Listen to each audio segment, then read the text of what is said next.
ఈ మూవీ మిన్నెసోటాలోని మంచుతో కప్పబడిన ఇంట్లో స్టార్ట్ అవుతుంది. బార్బ్ అనే వృద్ధురాలు, ఇటీవల మరణించిన తన భర్త బూడిద ముందు బాధగా కూర్చుని ఉంది.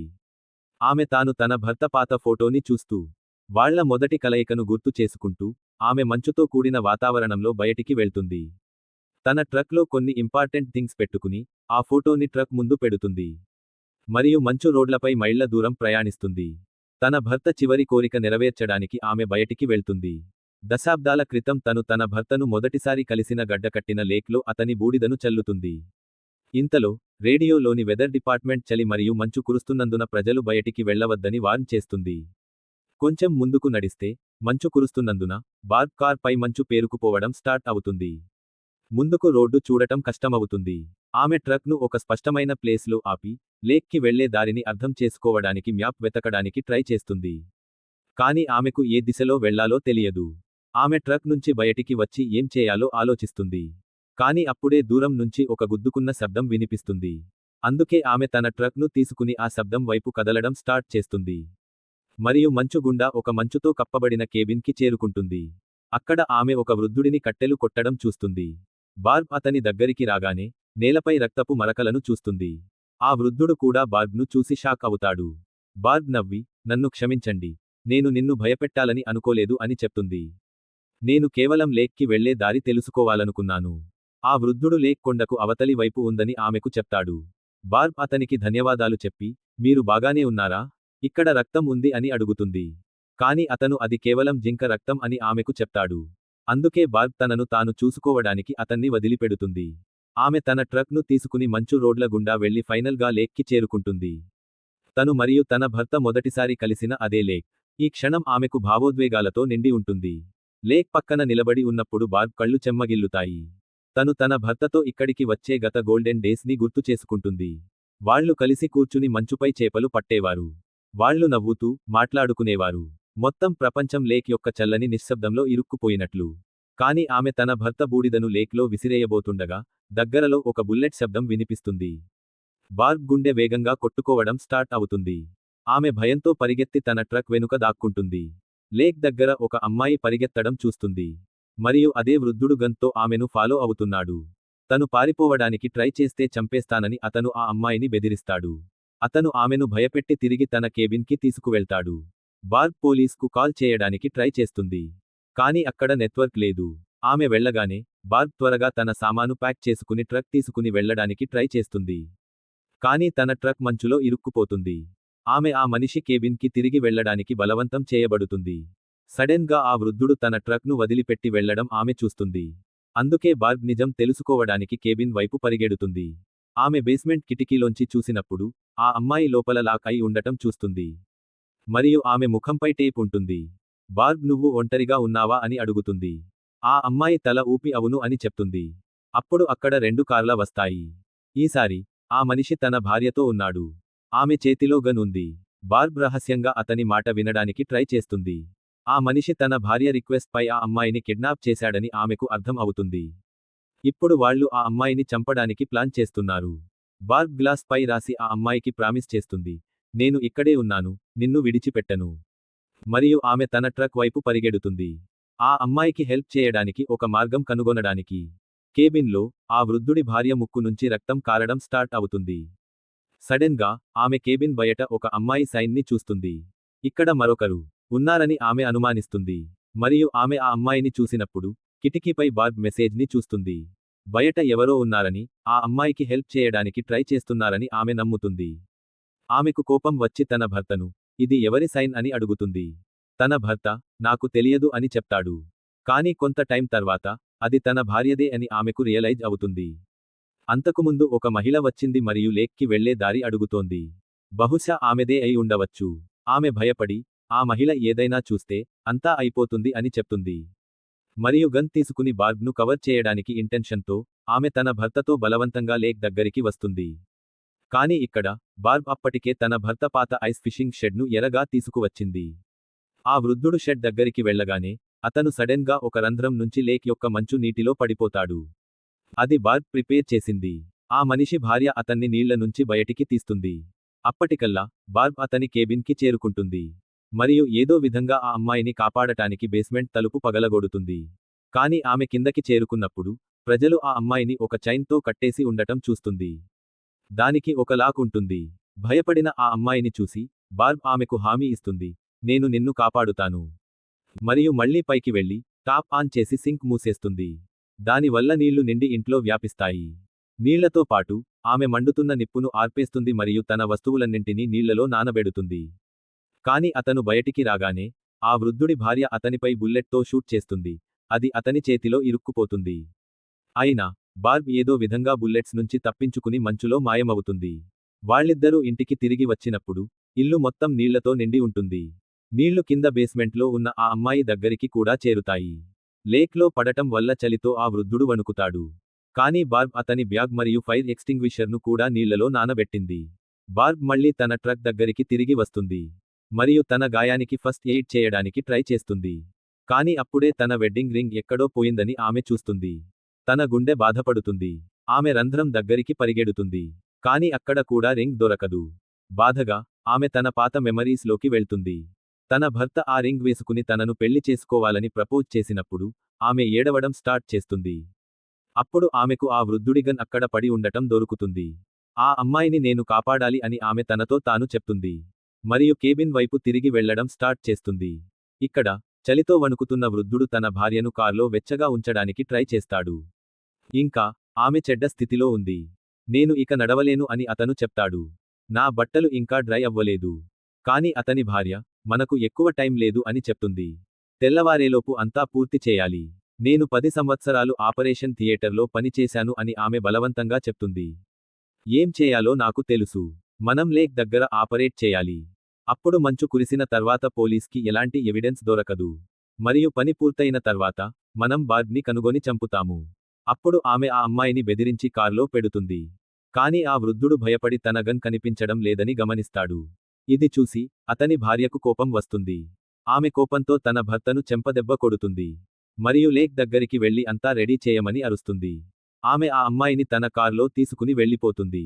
ఆ వృద్ధుడు మంచులో అన్ని బరువైన సామాను లాగి ఏదో విధంగా లేక్కి చేరుకుని ప్రిపరేషన్ స్టార్ట్ చేస్తాడు. దానివల్ల తన భార్య ఆ అమ్మాయితో తిరిగి వచ్చినప్పుడు వాళ్ళు తమ పని పూర్తి చేయవచ్చు. బార్బ్ అతన్ని బైనాక్యులర్తో చూస్తుంది. మరియు ఆ అమ్మాయిని కాపాడటానికి కేబిన్కి తిరిగి రావడానికి ఒక ఛాన్స్ దొరుకుతుంది. కానీ బేస్మెంట్లో ఆ అమ్మాయి దొరకదు. ఆమె ఏదో విధంగా ఆ వృద్ధుడి టూల్స్ నుంచి తన చేతిలో ఉన్న బుల్లెట్ను బయటికి తీయగలుగుతుంది. మరియు తనను తాను నయం చేసుకుంటుంది. అప్పుడు ఆమె బయటికి వచ్చి ఆ వృద్ధుడి ట్రక్ కిటికీ పగలగొడుతుంది. మరియు ఏదో విధంగా రేడియోకి కాల్ చేసి హెల్ప్ కోసం అడుగుతుంది.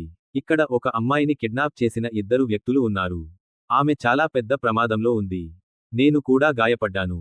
మరియు ఆ ప్లేస్ యొక్క లొకేషన్ చెప్పడానికి ట్రై చేస్తుంది. కాని అప్పుడే ఆ వృద్ధుడు అక్కడికి వస్తాడు. మరియు బార్బ్పై అటాక్ చేసి చంపడానికి ట్రై చేస్తాడు. రెస్క్యూలో బార్బ్ కూడా అతని పాదాలపై యాక్స్తో అటాక్ చేస్తుంది. మరియు గన్తో కొడుతుంది. అప్పుడు ఆ వృద్ధుడు ఆమెకు నిజం చెప్తాడు. నా భార్య సిక్. మరియు ఆమె నన్ను ఇదంతా చేయమని బలవంతం చేసింది. ఆ అమ్మాయిని అతను ఎంచుకున్నాడు. ఎందుకంటే ఆమె అంతకుముందు సూసైడ్ చేసుకోవడానికి ట్రై చేసింది. కాని ఇప్పుడు ఆ మనిషి తన తప్పును రియలైజ్ అవుతాడు. అతను కన్నీళ్లతో బార్బ్కి చెప్తాడు. నేను కూడా ఇప్పుడు సిక్గా ఉన్నాను. నాకు కేవలం ఒక డాక్టర్ కావాలి. అతను బార్బ్కి తన రింగ్ కూడా ఇస్తాడు. అది కేబిన్లో దొరికిందని ఆమెకు చెప్తాడు. అందుకే బార్బ్ కూడా అతన్ని నమ్మడం స్టార్ట్ చేస్తుంది. నువ్వు మంచి వ్యక్తి అయితే కార్ డ్రైవ్ చేయి అని ఆమె అతనికి ఎక్స్ప్లెయిన్ చేస్తుంది. మరియు దగ్గరలో ఉన్న సిటీకి వెళ్లి పోలీస్ను పంపు. ఆ తర్వాత హాస్పిటల్కి వెళ్ళు. ఆ వృద్ధుడు కూడా ఆమెకు ప్రామిస్ చేస్తాడు. మరియు వణుకుతూ తన ట్రక్ దగ్గరికి వస్తాడు. మరియు ఆమెకు కొన్ని బుల్లెట్స్ ఇస్తాడు. మరియు ట్రక్ తీసుకుని అక్కడి నుంచి వెళ్ళిపోతాడు. కాని అతను కొంచెం ముందుకు వెళ్ళగానే అతని భార్య కూడా తిరిగి వస్తుంది. మరియు కోపంతో అరిచి ప్లేస్ ఎందుకు విడిచిపెట్టావు అని అడుగుతుంది. ఆ వృద్ధుడు తన రక్తపు పాదాలతో నడుస్తూ ఆమెకు చెప్తాడు. నేను గాయపడ్డాను. నేను డాక్టర్ దగ్గరికి వెళ్తున్నాను. కాని అతని భార్య అరుస్తూ చెప్తుంది. నువ్వు నన్ను అడగాల్సింది లేదా నువ్వు నా నుంచి పారిపోతున్నావు. ఆ వృద్ధుడు వణుకుతూ చెప్తాడు. మనం ఈ పిచ్చి అంతా ఇక్కడే వదిలిపెట్టాలి. కాని అతని భార్య రిఫ్యూజ్ చేస్తుంది. నేను ఈ అవకాశం వదులుకోలేను. మనం లేక్ దగ్గరికి చేరుకోవాలి. డాక్టర్ నిజంగా అక్కడ ఉంటాడని నువ్వు నమ్ముతున్నావా అని ఆ వృద్ధుడు అడుగుతాడు. మరియు ఎక్స్ప్లెయిన్ చేయడానికి ట్రై చేస్తాడు. ఇంకా టైం ఉంది. మనం అందరం క్యూర్ అవ్వవచ్చు. కాని అప్పుడే అతని భార్య ముక్కు నుంచి రక్తం కారడం స్టార్ట్ అవుతుంది. నేను ఇక్కడి నుంచి వెళితే నేను చనిపోతాను అని ఆమె చెప్తుంది. నువ్వు కేవలం నా నుంచి విముక్తి పొందాలనుకుంటున్నావు. అప్పుడు ఆమె కోపంతో తన భర్తను షూట్ చేస్తుంది. ఇక్కడ బార్బ్ తన ట్రక్ దగ్గరికి వస్తుంది. తన గర్భధారణ క్షణాలను గుర్తు చేసుకుంటుంది. మరియు తన ట్రక్ను తగలబెట్టడానికి ప్లాన్ చేయడం స్టార్ట్ చేస్తుంది. హాస్పిటల్లో తనకు తెలిసినప్పుడు ఆమె గుర్తు చేసుకుంటుంది. తను తన బిడ్డను కోల్పోయిందని. అప్పుడు తన భర్త చెప్పాడు, మనం మళ్ళీ ట్రై చేస్తాము. అంతా బాగానే ఉంటుంది. ఆమె ఏదో విధంగా తన ట్రక్ను తిరిగి లేక్లోకి తోస్తుంది. మరియు దానికి నిప్పు పెడుతుంది. దానివల్ల పోలీస్ ఆమె ప్లేస్ని గుర్తించవచ్చు. కొంత టైంలో ఇద్దరు పోలీస్ మైన్ ఒక కార్లో అక్కడికి చేరుకుంటారు. బార్బ్ వాళ్ళిద్దరికీ అంతా ఎక్స్ప్లెయిన్ చేస్తుంది. అందుకే వాళ్ళు కూడా ఆమెకు హెల్ప్ చేయడానికి రెడీ అవుతారు. అప్పుడు ఆమె వాళ్లను ఆ వృద్ధుడి కేబిన్ దగ్గరికి తీసుకువెళ్తుంది. అక్కడ తన భార్య కార్ అప్పటికే పార్క్ చేయబడి ఉంటుంది. ఇద్దరు పోలీస్ మైన్ వెపన్స్ తీసుకుని ఆమె కార్ వైపు వెళ్తారు. కానీ అప్పుడే ఆ మహిళ కేబిన్ నుంచి బయటికి వస్తుంది. మరియు వాళ్ళిద్దరినీ షూట్ చేస్తుంది. మరియు బార్బ్ పై కూడా షూట్ చేయడం స్టార్ట్ చేస్తుంది. రెస్క్యూలో బార్బ్ కూడా ఆమె కాలులో షూట్ చేస్తుంది. మరియు ఏదో విధంగా తప్పించుకుని ఆ మహిళ కార్ వైపు పరిగెడుతుంది. కానీ కార్లో ఆ వృద్ధుడి డెడ్ బాడీని చూస్తుంది. అతన్ని తన భార్య అప్పటికే చంపేసింది. బార్బ్ తప్పించుకోవడానికి పరిగెత్తి కేబిన్ వెనుక దాక్కుంటుంది. కానీ ఆ మహిళ షూట్ చేసి కేబిన్ పైకప్పును బార్బ్ పై పడేస్తుంది. దానివల్ల ఆమె అన్కాన్షియస్ అవుతుంది. అన్కాన్షియస్గా బార్బ్ తన భర్త మరణించిన రోజును గుర్తు చేసుకుంటుంది. తను తన భర్త కోసం బ్రేక్ఫాస్ట్ చేస్తున్నప్పుడు తన భర్త అనారోగ్యం కారణంగా కూర్చున్నప్పుడే చనిపోయింది. కానీ ఆమె స్పృహలోకి వచ్చినప్పుడు బేస్మెంట్లో ఉన్న ఆ అమ్మాయిని తను కట్టేయగలిగింది. బార్బ్ ఆమె కిడ్నాప్ చేయబడిన అమ్మాయి పేరు లియా అని తెలుసుకుంటుంది. బార్బ్ ఏదో విధంగా తన హ్యాండ్కఫ్స్ తెరుస్తుంది. మరియు వాళ్ళిద్దరి నుంచి తప్పించుకోవడానికి ఒక మార్గం వెతుకుతుంది. ఎలాగోలా వెనుక తలుపు నుంచి బయటికి రావడానికి ట్రై చేస్తుంది. కానీ ఆ మహిళ బయట నుంచి ఆమెను చూస్తుంది. మరియు తలుపును మళ్లీ మూసేస్తుంది. బార్బ్ తన భర్త వీలునామాను గుర్తు చేసుకుంటుంది. అందులో అతను రాశాడు, తన మరణం తర్వాత తన బూడిదను ఈ లేక్లో చల్లాలని. ఎందుకంటే ఇవి అతని ప్రియమైన మెమరీస్. మరుసటి ఉదయం ఆ మహిళ బార్బ్ మరియు లియాతో లేక్ దగ్గరికి వస్తుంది. అక్కడ తన భర్త అప్పటికే ఒక పెర్మనెంట్ మెడికల్ టెంట్ ఏర్పాటు చేశాడు. లోపల ఉన్న హ్యూమన్ లివర్ ట్రాన్స్ప్లాంట్ కిట్ని చూసి బార్బ్ మరియు లియా తెలుసుకుంటారు. ఆమె లియా లివర్ను తీసి తన బాడీలో ట్రాన్స్ప్లాంట్ చేయించుకోవాలని అనుకుంటుంది. లియాని వదిలిపెట్టి నా లివర్ తీసుకోమని బార్బ్ ఆమెకు చెప్తుంది. కానీ ఆ మహిళ చెప్తుంది, నీ బాడీ ఇప్పుడు ఏ ఉపయోగం లేదు. మరియు లియాను టేబుల్కు కట్టేయమని ఆమెను బలవంతం చేస్తుంది. కానీ బార్బ్ ఉద్దేశపూర్వకంగా ఆమెపై వదులుగా టేప్ వేస్తుంది. మరియు తన చేతిలో ఒక నెయిల్ పట్టుకుంటుంది. దానివల్ల తనను తాను విడిపించుకోవచ్చు. ఆ తర్వాత ఆ మహిళ బార్బ్ పై షూట్ చేస్తుంది. మరియు త్వరగా లియా ఆపరేషన్ కోసం ప్రిపేర్ అవ్వడం స్టార్ట్ చేస్తుంది. కానీ బార్బ్ మళ్లీ లేచి ఆమెను నెడుతుంది. మరియు ఒక కత్తెరతో ఆమెపై అటాక్ చేస్తుంది. ఇద్దరి మధ్య తీవ్రమైన పోరాటం స్టార్ట్ అవుతుంది. దానివల్ల ఒక లాంతరుకు నిప్పు అంటుకుంటుంది. ఇద్దరూ టెంట్ నుంచి బయటికి పడిపోతారు. మరియు గన్ పట్టుకోవడానికి ట్రై చేస్తారు. ఆ మహిళ ఏదో విధంగా గన్ తీసుకుంటుంది. కానీ తన బుల్లెట్స్ అయిపోతాయి. కోపం మరియు పిచ్చితో ఆమె బార్బ్ను లాగుతుంది. మరియు బార్బ్ ఇంతకుముందు చేసిన అదే మంచులోని రంధ్రం దగ్గరికి తీసుకువెళ్తుంది. ఇంతలో లియా తన పూర్తి స్ట్రెంగ్త్ని ఉపయోగిస్తుంది. మరియు బార్బ్ ఇచ్చిన నెయిల్తో తన టేప్ను కట్ చేస్తుంది. మరియు ఏదో విధంగా మండుతున్న టెంట్ నుంచి బయటికి వస్తుంది. కానీ ప్రమాదం ఇంకా ముగియలేదు. అందుకే బార్బ్ లియాను కాపాడటానికి ఆ మహిళను తన హ్యాండ్కఫ్స్తో కట్టేస్తుంది. మరియు ఆమెను తనతో పాటు మంచు గుంతలోకి లాగుతుంది. లియా ఆమె వైపు పరిగెడుతుంది. కానీ అప్పటికల్లా బార్బ్ ఆ మహిళతో లోతులోకి వెళ్తుంది. తన చివరి శ్వాసల్లో బార్బ్ తన చివరి క్షణాల్లో ఆమె తన భర్త అగాధంలో పడిపోతుంది. మరియు తన భర్త చివరి కోరిక నెరవేరుస్తుంది. మరియు ఒక సెన్స్ ఆఫ్ సాటిస్ఫాక్షన్తో ఆమె లియాను కాపాడగలుగుతుంది. పైన గుంత దగ్గర లియా బార్బ్ని కనుగొంటుంది. మరియు తన భర్త పాత ఫోటోగ్రాఫ్ని ఆమె దాన్ని తనతో తీసుకువెళ్తుంది. మరియు మెల్లగా చల్లని గాలుల్లో ముందుకు కదులుతుంది. చివర్లో చాలా సంవత్సరాల క్రితం నాటి ఆ అందమైన క్షణం చూపబడుతుంది. బార్బ్ మరియు తన భర్త వాళ్ల యవ్వన రోజుల్లో అదే లేక్ పై నవ్వుతూ ఆ ఫోటోగ్రాఫ్ తీసుకున్నారు. దీంతో మూవీ ముగుస్తుంది. స్టోరీ మీకు నచ్చిందని నేను ఆశిస్తున్నాను. స్టోరీ నచ్చితే అప్పుడు ఛానెల్ని సబ్స్క్రైబ్ చేసుకోండి. ధన్యవాదాలు.